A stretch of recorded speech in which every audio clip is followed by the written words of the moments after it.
everyone. Welcome back to my channel Maths Mania. I am Anuja, your maths mentor. As you all know, we have started NCERT section, but today we are not going to do chapter of class 9th. We are going to start class 10th lessons. मेरे पास class 10th के बच्चों की request आ रही थी कुछ chapters की, सो I am thinking कि class 10th के भी लेसन साथ में कवर किए जाएं. बोर्ड्स आने वाले हैं, सो आप लोगों को आई होप ये हेल्प करेंगे. तो आज हमारा पहला लेसन है, NCERT बुक का लेसन है ये हमारा. First is real numbers. तो हम इसे करेंगे और क्लास 9th के बच्चे परेशान ना हो, उनके लिए चैप्टर साथ में अपलोड हो रहे हैं. मैं कोशिश करूँगी कि जल्दी से जल्दी चैप्टर्स आते रहें और बाकी वीडियोज़ भी आते रहेंगे. सो शुरू करने से पहले please like and subscribe my channel और press the bell icon also. और वीडियो को पूरा देखेंगे चैप्टर को समझने के लिए. मैंने कोशिश की है कि आपको पूरा चैप्टर समझाऊँ एक ही स्लाइड में, ठीक है. एक वीडियो में आपको ये पूरा चैप्टर कवर करने की पूरी कोशिश की गई है. So let's start. छोटा सा रिकैप देख लेते हैं रियल नंबर्स का. अब रियल नंबर्स क्या होते हैं, क्लास 9th के वीडियो के लिए मैंने बनाया है वैसे रियल नंबर वाला, अगर आपने देखा हो. नहीं तो देखिए, natural numbers we all know 1 2 3 4 infinity तक जो नंबर जाते हैं, these are called natural numbers. यहाँ नेगेटिव नंबर्स नहीं आते हैं, डेसिमल्स में नहीं आते हैं, फ्रैक्शंस में नहीं आते हैं. अगर 1 2 3 4 में अगर हम लोग इंक्लूड 0 कर लेते हैं तो this is called the whole numbers, this one. And अगर नेचुरल नंबर और होल नंबर के साथ आपके नेगेटिव नंबर भी आ जाते हैं, -1 -2 -3 -4, यहाँ भी डेसिमल्स नहीं आएंगे, ठीक है. तो ये वाले बन जाते हैं इंटीजर्स. और अगर अब इसमें साथ में डेसिमल भी आ जाएं, फ्रैक्शंस भी आ जाएं p/q की फॉर्म में, तो these are called the rational numbers. अब इन सब के साथ मतलब कि ये वाले जो नंबर्स हैं रेशनल नंबर्स के साथ अगर आपके साथ इरेशनल नंबर और जुड़ जाए. इरेशनल नंबर कौन से होते हैं, जो p/q की फॉर्म में नहीं लिखे जाते, ठीक है. अगर ये दोनों मिल जाते हैं तो ये बन जाता है हमारा रियल नंबर्स. तो इसके बारे में ही आज हम देखेंगे कि क्या है. Let's start. सबसे पहले हम पढ़ेंगे यूक्लिड्स डिवीजन एल्गोरिथम 1. तो डिवीजन एल्गोरिथम तो वैसे आपने सुना भी होगा. तो अब इसे यूक्लिड्स ने किस तरह से बताया है, क्या है, ये देखते हैं हम. Consider 2 positive integers 17 and 6. We can relate these 2 integers as under 6 × 2 + 5. क्या हम लिख सकते हैं 17 को अगर 17 है और 2, मतलब इन दो नंबर्स को आपको इस तरह से लिखना है कि वापस 17 ही बने, तो आप कैसे करोगे इसको. मतलब 17 को अगर मैं ब्रेक करूं और 6 को साथ में यूज़ करना है, तो 6 से कोई नंबर हम मल्टीप्लाई करेंगे, 6 2 = 12 और कुछ ऐड करेंगे. ये देख के वैसे आपको याद आ गया होगा कि डिवीजन फॉर्मूला जो बचपन में सीखते थे ना, है कुछ वही प्लस रिमाइंडर, लेकिन इसे किस तरह से लिखा हुआ है. Similarly consider 2 positive integers 20 and 4. They can also be expressed as, अब 20 को आप लिख सकते हो 4 × 5 + 0 की फॉर्म में. यहाँ पे रिमाइंडर एक तरीके से मान लीजिए 0 हो गया, या फिर तो अगर हम चेक करें तो ये हो गया हमारा divisor into quotient plus remainder. तो also 5 and 12 can be expressed as 5 = 12 × 0 + 5. So, तो in simple word we can say that for every set of positive integers a and b, every set of positive integers a and b, कोई भी आपके पास दो positive integer है 17 और 6, 20 या 4, 5 या 12, a and b, मतलब इनमें कोई भी जो दो नंबर है, तो there exist set of whole numbers q and r such that ये वाली फॉर्म बन जाएगी. There exist 2 whole numbers q and r, मतलब कि जो भी आपका नंबर है, जब हम 17 को कर रहे थे 17 = 6 मल्टीप्लाई समथिंग, मतलब मल्टीप्लाई q प्लस कुछ बच रहा था r, तो ये वाली फॉर्म हमारी बच जाएगी. तो यहाँ पर a और b कोई भी जो दो नंबर हैं उनके साथ हमारी एक ये वाली एक फॉर्म बन के तैयार होती है. This is Euclid's division algorithm. तो यहाँ पर q and r can be 0. अब q और r 0 हो सकते हैं. आप इस वाले में देखिए, यहाँ आपका r 0 बन रहा है, यहाँ पर q 0 हो गया था, तो ये 0 भी हो सकते हैं, इसमें कोई इशू नहीं है. 0 is less than equal than r is less than b, ठीक है. जो r है वो हमेशा b से छोटा होगा, जो ये है r is always less than b, इस वाले नंबर से हमेशा छोटा होगा. जो सेकेंड नंबर है उससे आपका r जो है हमेशा छोटा होगा. And q and r are unique, और ये हमेशा यूनिक होंगे. अब ये हमारी एक तरीके से division lemma, Euclid's division lemma, ये वाली फॉर्म बन गई आपकी. a = bq + r, ये हमने जो पीछे प्रूव करी, a = bq + r. तो given positive integers a and b, there exist unique integers q and r satisfying a is equals to bq plus r, and here r is less than equal than, sorry, greater than equal than 0 और less than b, ये वाली form. तो अब हम पढ़ेंगे algorithm क्या होता है। An algorithm is a series of well defined steps which gives a procedure for solving a type of problem. तो एल्गोरिथम क्या है, क्योंकि सीरीज है जो स्टेप बाय स्टेप आपको किसी प्रॉब्लम को सॉल्व करने में हेल्प करती है, ठीक है। एंड लेमा, अब लेमा क्या है, lemma is a proven statement. जैसे पीछे हमने ये स्टेटमेंट को प्रूव कर दिया, अब यहाँ पे हमने इसे लेमा कह दिया। तो lemma is a proven statement use for proving another statement. किसी और चीज को प्रूव करने के लिए जो पहले से प्रूवन स्टेटमेंट यूज की जाती है, that is called a lemma. Application of Euclid's division theorem. अब Euclid's division algorithm is a technique to compute the, किस चीज को करने के लिए, कंप्यूट करने के लिए यूज की जाती है हमारे HCF को, of two given positive integers. अब आप सोचो कि HCF तो हमने 4th 5th में पढ़ा था, लेकिन अब इससे यूक्लिड डिवीजन थ्योरम से भी आप HCF निकाल सकते हैं। देखिए कैसे। अब suppose you want to find HCF for 452 and 42। अब ये तो आपका पुराना लॉन्ग डिवीजन मेथड है, ये हो रखा है। एक बार समझा देती हूँ, किसी को डाउट होगा तो। सबसे पहले आप क्या करते हैं, जो 2 नंबर है उसमें छोटा नंबर से डिवाइड करेंगे आप 455 को। 42 10 जा 420, माइनस किया 35 आया। फिर ये वाला जो बन जाता है, ये हमारा क्या बन जाता है, डिविडेंड बन जाता है, ठीक है। फिर इसको सॉल्व किया आपने, 35 को से 42 को, 35 1 35, 7 रिमाइंडर हो गया। अब 7th के लिए अब यहाँ पर ही 35 अंदर आ गया, तो 7 5 35। अब जो लास्ट वाला जो नंबर होता है, मतलब जब आपका रिमाइंडर 0 आ गया, तो जो लास्ट वाला डिवाइजर होता है that is the HCF of the number. तो ये हमारा लॉन्ग डिवीजन मेथड होता है, जो हम सीखते हैं शायद 5th में 4th में। अब यूक्लिड्स डिवीजन लेमा से आप कैसे करते हैं इसको। We know that HCF of 2 numbers is the highest number which divides both the number. ये हाईएस्ट नंबर जो दोनों नंबर को डिवाइड करता है, यही तो होता है HCF। तो so we take 452 and 42 as 2 numbers first, and by applying the theorem we get. अब थ्योरम हमारी क्या है, A और B ले लो, इसको A और ये ले लो B। तो ये था A is equals to B into Q plus R, यही था। देखिए पीछे theorem, A is equals to B into Q plus R। तो A is equals to B into what, कुछ भी जो पूरा पूरा डिवाइड होगा वही चेक करोगे आप। तो मैं इसे लिख सकती हूँ 455 को 42 इंटू 10 प्लस 35। अब अगर आप चेक करो, इसे हमें तब तक सॉल्व करना होता है जब हमारा ये वाला पार्ट 0 हो जाए, ये पॉइंट 0 बन जाए। फिर आपने अब क्या करना है नेक्स्ट में, now we take 42 as question and 35 as remainder, 2 number, then 42 is equals to 35 into 1 plus 7। अब यहाँ B क्या है, 35 B बन गया। तो B को किसी से मल्टीप्लाई करो और प्लस समथिंग करो जो 42 बन जाए। तो 35 2 70 हो गया, बात ही खत्म। तो हमें 1 ही लेना पड़ेगा, 1 प्लस 7। अब यहाँ 7 फिर से बच रहा है, तो अब 7 को लोगे और किसको लोगे, 35 को लोगे, 2 नंबर। तो देन 35 एंड 7, तो 35 is equals to 7 multiply by, अगर 5 करोगे तो पूरा पूरा डिवाइड हो रहा है। अब हमारा रिमाइंडर आ गया यहाँ पे 0। तो वो डिवाइजर जिससे कि नंबर, जो लास्ट वाला नंबर आया, ठीक है, जो लास्ट वाला B आ गया एक तरीके से, since in this case remainder is 0, hence the quotient 7 is the HCF of 2 numbers. तो ये आ गया। अब इसको अब डिटेल में इसमें कैसे बताएंगे, ये देखिए। To obtain the HCF of 2 positive integers,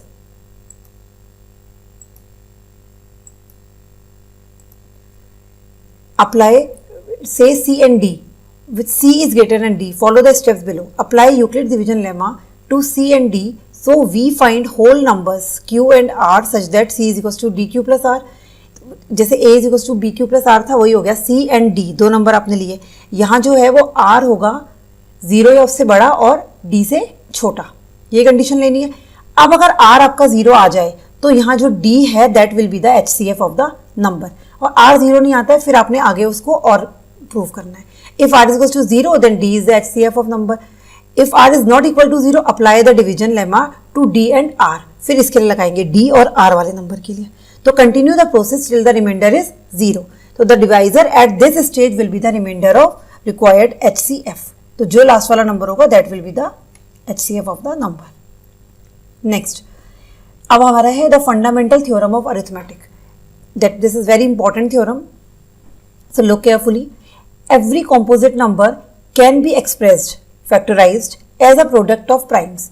Every composite number, कोई भी composite number है, कोई भी मान लीजिए 10 हो गया, 20 हो गया, 64 हो गया, any composite number जो कि प्राइम नहीं है, आपको पता है उसका फैक्टर्स हो सकते हैं प्राइम फैक्टराइजेशन से जब हम करते थे। And this factorization is unique, और फैक्टराइजेशन हमेशा यूनिक होता है। कैसे? अपार्ट फ्रॉम द ऑर्डर, उसके ऑर्डर को आपने नहीं देखना है। अगर किसी का हमने प्राइम फैक्टराइज किया, सपोज उसका प्राइम फैक्टराइजेशन आया 2 × 3 × 7, ठीक है। अब इसमें आप 2 × 3 × 7 लिखो, 3 × 2 × 7 लिखो, या फिर 7 × 2 × 3 लिखो। अगर ऑर्डर कुछ भी हो तो कुछ फर्क नहीं पड़ेगा, लेकिन ये फैक्टराइजेशन जो प्राइम फैक्टर्स हैं एक तरीके से यूनिक ही है, ठीक है। तो अपार्ट फ्रॉम द ऑर्डर। सो अब इसको अच्छे से इलेबोरेट करते हैं। तो फंडामेंटल थ्योरम ऑफ अरिथमेटिक। अब कोई भी आपके पास नंबर है बड़ा सा, जब हम प्राइम फैक्टराइजेशन याद आ गया होगा आपको फैक्टोरिटी देख के, तो इसको अगर हम इसके फैक्टर्स निकालें, सबसे पहले क्योंकि इवन है 2 से हो जाएगा, 2 से डिवाइड कीजिए तो ये आ जाएगा 16,380। अगेन ये इवन है 2 से डिवाइड हो गया 8,190, अगेन 2 से 4,095। अब यहाँ ये 5 आ गया तो ये 2 से नहीं होगा, डिविजिबिलिटी रूल लगा सकते हैं, 3 से करिए, डिवाइड हो रहा है, फिर 3 से डिवाइड हो रहा है, देन 5 से हो रहा है, देन 7 से हो रहा है, और 13 इज अ प्राइम नंबर, तो यहीं रुक गए हम। तो इसके फैक्टर्स क्या क्या आ गए? 2 × 2 × 2 × 3, 2 × 2 × 2 × 3 × 3 × 5 × 7 × 13, ये आ गया इसके प्राइम फैक्टर्स। इसको आप लिख सकते हो 2 का क्यूब, 3 का स्क्वायर, 5 × 7 × 13। अब यही लिखा है देखिए। So we have factorized, sorry, just a minute. Yes, so we have factorized 32,760 as 2 × 2 × 2 × 3 × 3 × 5 × 7 × 13 as a product of primes. That is 32,760 is this one, 2 का cube, 3 का square, 5 × 7 × 13 as a product of powers of prime. This leads us to the conjecture that every composite number can be written as a product of powers of primes. अब ये बता रहा है हमें कि कोई भी कॉम्पोजिट नंबर है, चाहे कितना बड़ा है, उसको हम पावर्स ऑफ प्राइम्स में प्रोडक्ट उसका प्रोडक्ट करके लिख सकते हैं। And is called a fundamental theorem of arithmetic because of its basic crucial importance to the study of integers. क्योंकि ये बहुत ज़्यादा हमारा स्टडी ऑफ इंटीजर्स में यूज भी होता है, इसीलिए हम इसे फंडामेंटल थ्योरम ऑफ अरिथमेटिक कहते हैं, ठीक है। अब इसे और थोड़ा इलेबोरेट करते हैं। It says that given any composite number it can be factorized as a product of prime numbers in a unique way, ये मैंने बता दिया आपको, except for the order in which the primes occur।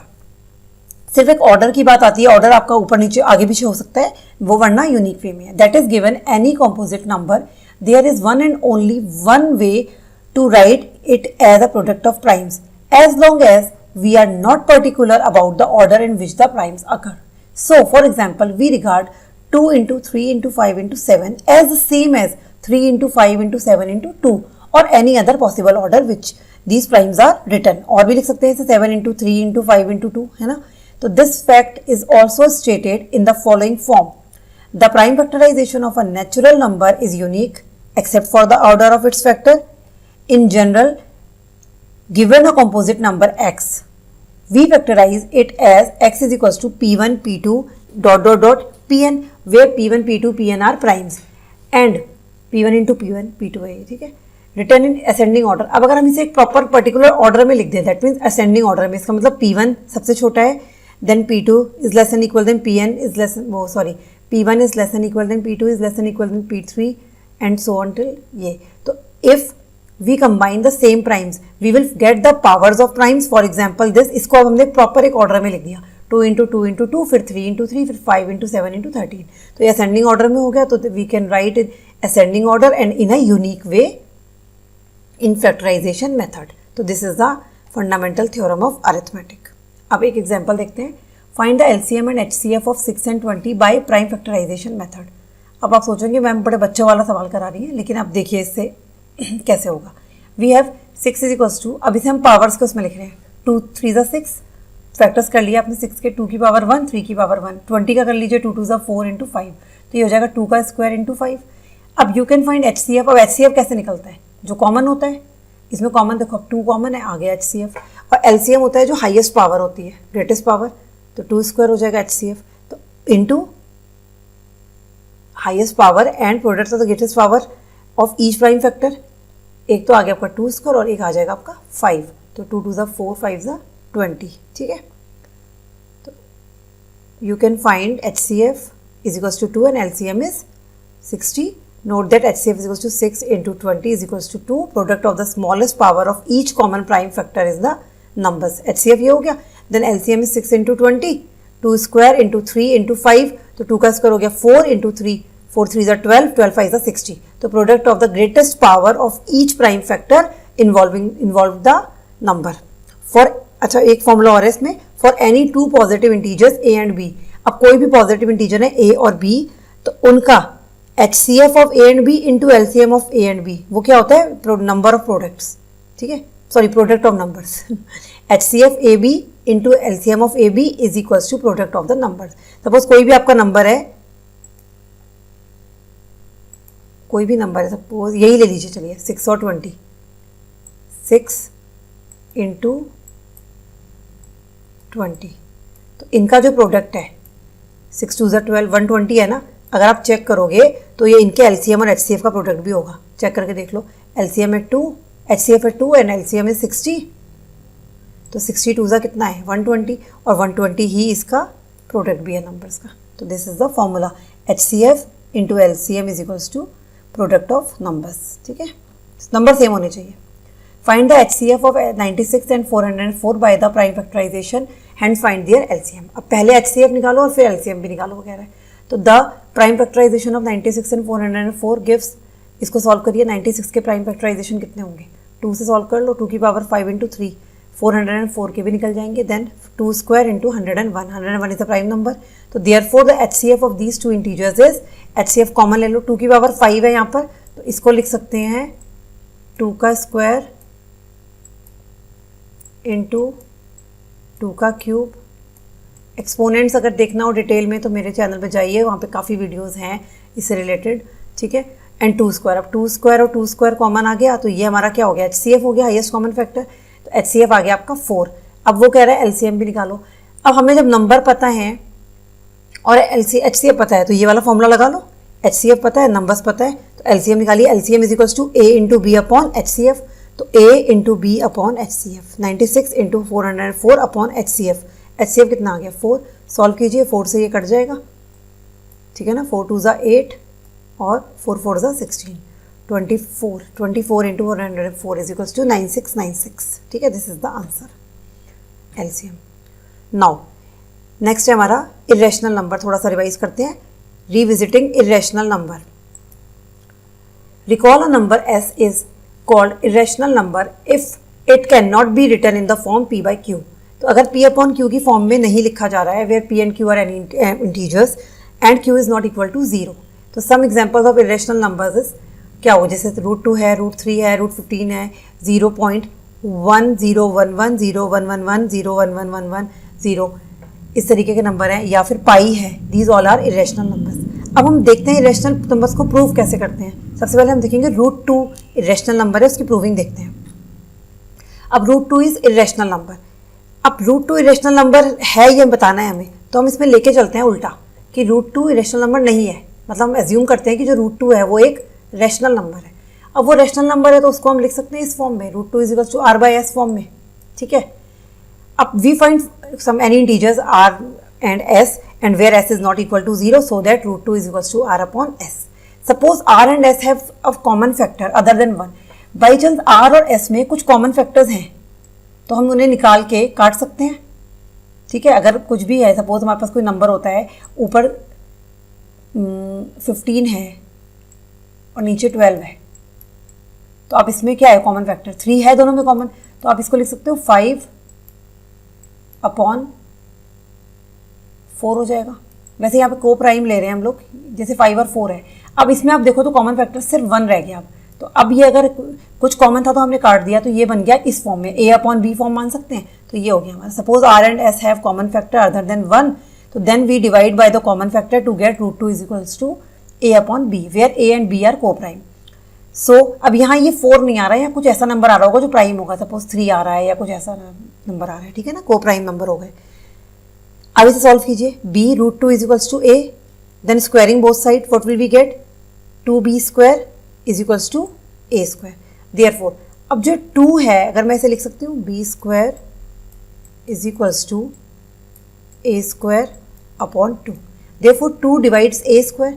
जब 2 जो है ए स्क्वायर को divide कर रहा है तो 2 ए को भी डिवाइड करेगा। Now it follows that 2 divides A also, that is a is a multiple of 2। सो जब a जो है 2 का मल्टीपल है तो मैं लिख सकती हूँ a है 2 का मल्टीपल, तो a is equals to 2c हो सकता है for any some any integer c। So substituting a की value a is equals to 2c अगर मैं यहाँ पुट कर दूँ, ठीक है, इस वाले में 2b square is equals to a square में, तो क्या मिलेगा 2b square is equals to a square की जगह लिख दीजिए 2c का स्क्वायर 4c स्क्वायर, ये हो जाएगा b square is equals to 2c square. अब अगेन आप चेक करो, जो ये 2 है यहाँ पर ये b स्क्वायर को डिवाइड कर रहा है ना, अगर नीचे ले जाएं इसे b स्क्वायर के तो देन b को भी डिवाइड करेगा। तो यहाँ पर क्या आ गया, जब a b को भी डिवाइड कर, therefore a and b have at least 2 as a common factor. अब तो यहाँ पे 2 कॉमन फैक्टर आ गया। अभी हमने बोला था कि a और b ऐसे नंबर हैं जो कि कॉमन फैक्टर नहीं है, हमने तो यहाँ से कॉमन फैक्टर हटा दिए थे। दैट मीन्स यहाँ पे कंट्राडिक्शन आ गया कि अदर देन हमारे 1 भी आ गए। तो this contradiction has arisen because of our assumption is wrong. अगर हमने माना ही गलत था तो that means root 2 is not rational. हमने माना रूट 2 इज रेशनल, तो ये है ही नहीं। So we conclude that root 2 is irrational number. So इस तरीके के जो हमें सॉल्व करने होते हैं, इसके लिए हम पहले क्या करते हैं, अज्यूम कर लेते हैं कि वो इरेशनल है ही नहीं। जब आपने उसे रेशनल लेके चले तो वो हमारे पास कॉन्ट्रडिक्शन आ जाएगा, तो then we can prove easily कि ये हमारा क्या है, इरेशनल नंबर है। सो नेक्स्ट अब एक और क्वेश्चन देखते हैं। Show that 5 minus under root 3 is irrational. अब लेट अस अज्यूम, वही करते हैं वापस से, कि 5 माइनस रूट 3 क्या है आपका, रेशनल है। तो let us assume so that contrary part that 5 minus 3 is rational, that is we can find coprime a and b is not equal to 0 such that. तो आपने 5 minus root 3 is equals to a upon b, हमने पहले से ही यहाँ पर को prime ले लिया है। और हमने यहाँ ऐसा नहीं किया है कि कुछ कॉमन फैक्टर्स होंगे। सो अब इसे सॉल्व करते हैं। तो अगर मैं रूट 3 को इधर ले जाऊँ तो ये आ जाएगा 5 minus A B upon root 3। तो रीअरेंजिंग दिस इक्वेशन एलसीएम लेंगे तो ये आ जाएगा b, या नीचे 1 लगा लो, b और 5b minus a is equals to root 3। अब आप यहाँ देखो कि root 3 is equals to 5b minus a है, और b और a तो दोनों इंटीजर है, ये तो रेशनल नंबर बन रहा है। यहाँ पर रूट 3 क्या बन रहा है, रेशनल नंबर। और पीछे हमने प्रूव किया कि रूट 2 इरेशनल होता है, तो रूट 3 भी इरेशनल होता है। और जबकि हम जानते हैं कि रूट 3 जो है हमारा एक इरेशनल नंबर है, तो ये वापस से कॉन्ट्रडिक्शन हो गया। Since a and b are integers we get 5 minus a upon b is rational and so root 3 is rational, but this contradicts the fact that root 3 is irrational. So this contradiction has arisen because our incorrect assumption. So 5 minus root 3 is rationally माना था हमने, so this is wrong. It conclude 5 minus root 3 is irrational number. ठीक है, next बढ़ते हैं आगे। अब revisiting rational number and their decimal expansion. अब हमने डेसिमल एक्सपेंशन, ये आप लोग रैशनल नंबर वैसे 7th 8th से पढ़ते हैं, थोड़ा 9th में भी पढ़ा है। In class 9 you studied that rational numbers have either a terminating decimal expansion, terminating मतलब जो पूरा पूरा डिवाइड हो रहे हैं और डेसिमल में, or a non-terminating repeating decimal expansion. In this section we are going to consider a rational number, say p by q, q is not equal to 0, and explore exactly when the decimal expansion of p upon q is terminating and when it is non-terminating, repeating or recurring. मतलब अब हम exactly पता लगाएंगे कि कब तो वो terminating होते हैं और कब वो non-terminating होते हैं, और फिर बाई चांस कई बार रिपीट भी करने लगते हैं, रिपीटिंग भी हो जाते हैं। ठीक है, देखिए अब हम ये थोड़ा एग्जांपल से समझेंगे कि revisiting rational number and their expansion. Let us consider the following rational numbers. एक हमारे पास ये नंबर है 0.375। इसको अगर आपने रेशनल नंबर है सॉल्व करोगे तो आप डेसिमल हटाओगे, 3 के बाद डेसिमल है, नीचे 1000 आएगा। ठीक है, यहाँ पर 0.104 है, उसको भी डेसिमल हटाओगे, 104 अपॉन 1000, यहाँ 4 के बाद है, नीचे 10,000 आ जाएगा। यहाँ 23.3408 है, 4 के बाद डेसिमल है, नीचे 440। तो ये आपको ये तो आता ही है शुरू से। As one would expect they can all be expressed as rational numbers whose denominators are power of 10. Let us try and cancel the common factors between the numerator and denominator and see what we get. अब हम क्या करते हैं कि इनको कुछ common factors को इनके हटा देते हैं। तो वो कैसे होंगे, इनके फैक्टराइजेशन करके। अब आप 1000 को फैक्टराइज करोगे तो आपका आएगा 2 का क्यूब इंटू 5 का क्यूब, एंड 375 को करोगे, फैक्टराइजेशन तो करना आप लोगों को आई होप आता ही होगा, 375 है सपोज। तो ये 2 3 से चेक कर लेते हैं, 3 से हो सकता है जाएगा। देखिए 7 और 3 10 और 5 15, 15 3 का उसमें आता है डिविजिबिलिटी रूल में, तो जाएगा 3 1 ज़ा 3, 3 2 ज़ा 6, और ये आ गया 3 5 ज़ा 15, 125, फिर यह 5 से जाएगा, 5 2 ज़ा 10, 5 5 ज़ा 25, फिर 5 से जाएगा, 5 5 ज़ा 25 और 5 1 ज़ा 5। तो फैक्टराइजेशन कितने आ गए, 3 इंटू 5 इंटू 5 इंटू 5, तो 3 इंटू 5 का क्यूब, ये तो आ गया आपका 3 इंटू 5 का क्यूब अपॉन ऐसे 1000 को कर लीजिए 2 का क्यूब इंटू 5 का क्यूब। अब आप चेक करोगे तो 5 के क्यूब से 5 का क्यूब कट गया, यहाँ बच गया 3/2 का क्यूब। अब ये सिर्फ प्राइम फैक्टर्स में रह गए। सेम ऐसे ही बाकी क्वेश्चंस कर लेते हैं। ये 0.104 था, इसको लिखा 104/1000। यहाँ आप करोगे नीचे तो सेम रहेगा, 2 क्यूब इंटू 5 क्यूब, हम नीचे कर चुके हैं पीछे। 104 का भी आप फैक्टराइजेशन करिए तो ये आ गया आपका 13 इंटू 2 की cube.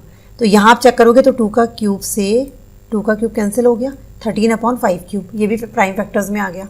Next 0.875 is equals to 875/10,000, यहाँ आ जाएगा ये 2 की पावर 4 इंटू 5 की पावर 4 और ऊपर आ गया 7 इंटू 5 क्यूब।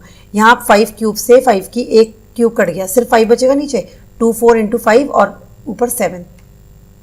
नेक्स्ट आपका है 23.3408, इसको भी आपने सेम किया, 4 के बाद 0 आया, नीचे ये वाला सेम रहेगा 2 की पावर 4 इंटू 5 की पावर 4। इसका आपने जब प्राइम फैक्टराइजेशन करेंगे तो ये आपका ये बनेगा 2 की पावर 6 इंटू 7 इंटू 521। अब आप ध्यान से देखोगे तो यहाँ पर 2 की जो पावर 4 है ये खत्म हो जाएगी, यहाँ 2 की पावर 2 बचेगी, ठीक है ना, और नीचे बचेगी 5 की पावर 4 इंटू समथिंग। अब ये सब प्राइम फैक्टराइजेशन में आ गए। अब इस सब को करके आपने क्या समझा, ये क्वेश्चन तो वो करने आ गए होंगे। अब देखते हैं क्या मतलब है इसका, कि do you see any pattern, it appears that, एक पैटर्न इसने किया है, we have converted a real number whose decimal expansion terminates into rational number of the form p by q where p and q are co-prime and the prime factorization of denominator that is q has only powers of 2 and 5 or both। आपने notice करा है जब अगर terminate करता है मतलब decimal के बाद, आपको पता है कि डेसिमल कहाँ खत्म हो रहा है, डेसिमल का 3 है या 4 है, अगर ये टर्मिनेटिंग रेशनल नंबर्स हैं तो आपका जो आंसर आता है वो नीचे डिनोमिनेटर उसका या तो 2 में या 2 की पावर में या 5 या 5 की पावर में या दोनों में आ सकता है आंसर, ठीक है। तो ये हमें मिली चीज़। तो we should expect the denominator to look like this since powers of 10 can only have powers of 2 and powers of 5। ये पता लग गया हमें कि जब 10 से हो रहा है पूरा पूरा, चूंकि 10 के ही फैक्टर 2 एंड 5 है। Even though we have worked only with a few examples, you can see that any real number which has a decimal expansion that terminates can be expressed as a rational number whose denominator is a power of 10। तो कोई भी जो real number है अगर वो terminate हो रहे हैं डेसिमल एक्सपेंशन का, उसका मतलब है कि उसकी पावर ऑफ 10 आएगा, उसका डिनोमिनेटर 2 और 5 के प्राइम उसमें ही ऑर्डर में बनेगा। ऑल्सो द ओनली, और इसका मतलब ये भी है कि अगर जिसमें नीचे ऐसा आ रहा है डिनोमिनेटर 2 और 5 की टर्म्स में आ रहा है तो वो क्या होगा, वो आपका 10 के उसमें आएगा and that is the terminate, मतलब आप बोल सकते हो टर्मिनेटिंग नंबर है वो, ठीक है, रेशनल नंबर है, terminates. Also the only prime factors of 10 are 2 and 5, so cancelling out the common factors between the numerator and denominator, जो हमने किया यहाँ, cancel out the common factor between numerator and denominator and you got the prime factors only, ठीक है। We find that this real number in the rational number of form, तो p by q where the prime factorization of q in the form of, और ये किस form में मिल गया हमें, 2 की पावर n इंटू 2 m की 5 की पावर m, ये कुछ हमें इस फॉर्म में मिल गया, 2 की पावर n इंटू 5 की पावर m, या फिर ओनली 2 की पावर समथिंग और 5 की पावर समथिंग, और n और m यहाँ पर कहाँ हैं, कुछ नॉन नेगेटिव इंटीजर्स हैं। तो इससे हमें कुछ थ्योरम मिल जाती है जो हमने अभी किया इतना। एक थ्योरम मिलती है आपको कि let x be a rational number whose decimal expansion terminates, अगर डेसिमल एक्सपेंशन टर्मिनेट्स करती है then x can be expressed in the form p by q where p and q are coprime and the prime factorization of q is of the form 2 की power m n into 5 की power m where n and m are non-negative integers। एक तो ये theorem मिल गई। Next theorem आपको ये मिलती है अगर आप कहते हो कि let x is equals to p by q be a rational number such that a prime factorization of q is in the form of this। अगर ये इसकी फॉर्म में है, आपको दिख रहा है कि कोई रेशनल नंबर 2 की पावर n और 5 की पावर m उसका डिनोमिनेटर है, तो आप क्या बोलोगे, then x has a decimal expansion which terminate. तो जो x है वो जो x है वो आपका डेसिमल एक्सपेंशन है जो कि टर्मिनेट करता है, ठीक है, मतलब नॉन रिपीटिंग है, दैट टर्मिनेट्स, मतलब डेसिमल बंद हो जाता है, ठीक है। डेसिमल का नंबर सपोज आपका ऐसा होगा 2.59 या 3.15, इस तरह से कोई नंबर होंगे जो कि बंद हो जाएंगे, या 7। लेकिन पूरे पूरे मतलब डिवाइड हो जाएंगे, ऐसा नहीं कि चलते जाएंगे, वो होते हैं आपके नॉन टर्मिनेटिंग, ठीक है। तो let x is to p by q where p and q are coprimes, ठीक है। Be are rational number such that the prime factorization of q is not of the form of 2 की power n 5 की power n।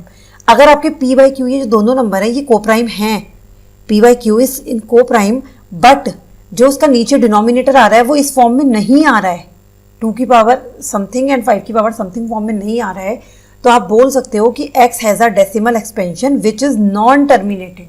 वो terminating नहीं है, non terminating और repeating भी हो सकता है, रिकरिंग, ठीक है। तो इससे हमें 3 थ्योरम हमें मिल गई है जो हमने कुछ क्वेश्चन सॉल्व किए। तो उससे कि अगर टर्मिनेट करता है तो वो कौन सी फॉर्म में मिलता है, जो कि नीचे 10 आएगा ही आएगा, आपको पता है 10,000 10 की पावर में ही आएगा और 10 की पावर 2 और 5 में ही ब्रेक होगी, ठीक है ना। तो इस तरह से आपको पता चल गया। अगर वो 2 की पावर 5 और 2 की पावर समथिंग एंड 5 की पावर समथिंग में है तो यू कैन सी कि हमारा जो ये रेशनल नंबर है ये टर्मिनेट करेगा, आप ऐसा कह सकते हो। दो तो थ्योरम ये तो वाइस वो हो गई अपनी, एक दूसरे का उल्टा ही हो गया। एंड नेक्स्ट ये है कि अगर वो एक्स पी बाई क्यू को प्राइम है लेकिन इसका जो डिनोमिनेटर है वो ये नहीं बन रहा है, 2 की पावर n और 5 की पावर m में नहीं आ रहा है, तो आप कह सकते हो कि this will be non terminating repeating decimal, ऐसे आपको डायरेक्टली पता चल जाएगा, ठीक है। तो ये आपकी काफ़ी इंपॉर्टेंट थ्योरम्स थी और ये चैप्टर मैंने पूरा कोशिश किया कवर करने की। सो प्लीज़ वीडियो को लाइक कीजिए, फ्रेंड्स के साथ शेयर कीजिए और जल्दी ही 10th के और टॉपिक्स लेके मैं आपके लिए आती हूँ, ठीक है। Till then take care, bye bye, thank you for watching.